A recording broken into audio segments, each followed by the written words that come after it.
Islamic State is a textbook case of controlled opposition.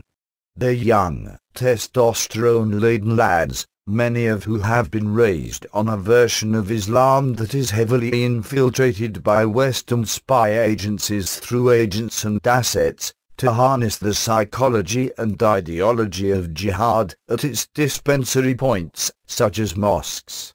Islamic fundamentalist groups are unquestionably the most infiltrated and tracked groups by Western intelligence services, bar none. It's their number one priority. They recruit Arabic speakers in droves to cipher text and infiltrate and ultimately co-opt movements. This has been going on for 10+ years, since 9/11. Thus we have what is essentially a proxy war of the NATO alliance being led by the US and Israel, on Syria, being fought by indoctrinated, co-opted jihad forces. The West has successfully managed to commandeer and mobilize a jihad movement, by stealth, and direct it toward Washington and Tel Aviv's perceived foes. It's an unlikely thing to grasp, but it is the situation in which we find ourselves. It's not unprecedented in history. The Mujahideen versus Russia, Afghanistan, 1979, were armed, trained and funded by the US. So, the Islamic State, otherwise known as ISIS, is certainly not some kind of new threat that has just popped up on the radar and caught Washington off guard. That's what the surface narrative would have the public believe. This is controlled opposition that has been cultivated and nurtured going on for the past decade plus. It is a scarecrow to wield, to serve the West's Islamophobic propaganda, and also as a physical weapon to wield to do the grunt fighting on the front lines of the West's covert wars, from the Mideast to Africa, and to wherever else they can facilitate their newfound mercenaries. It has gotten out of control, however, just as a controlled burn fire set to burn brush can often get out of control from a fire service. The jihad got out of control because Washington wanted to direct it only at al-Assad.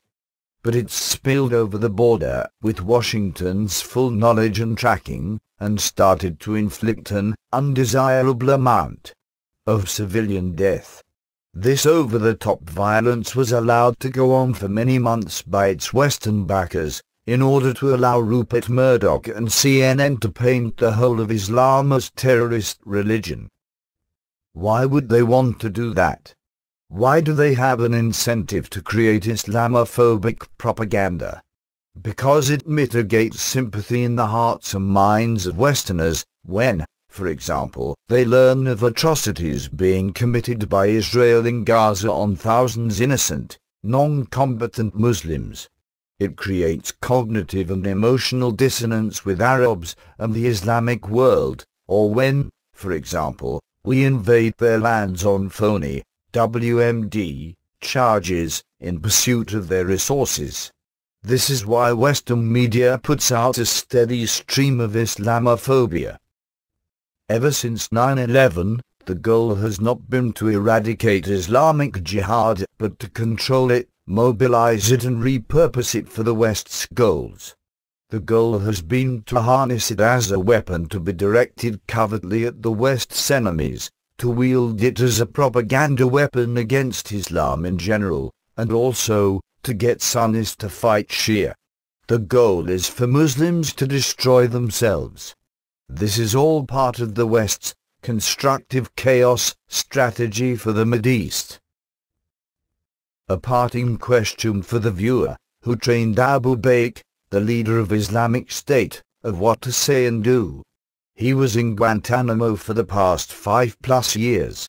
How much mind programming has he undergone while incarcerated?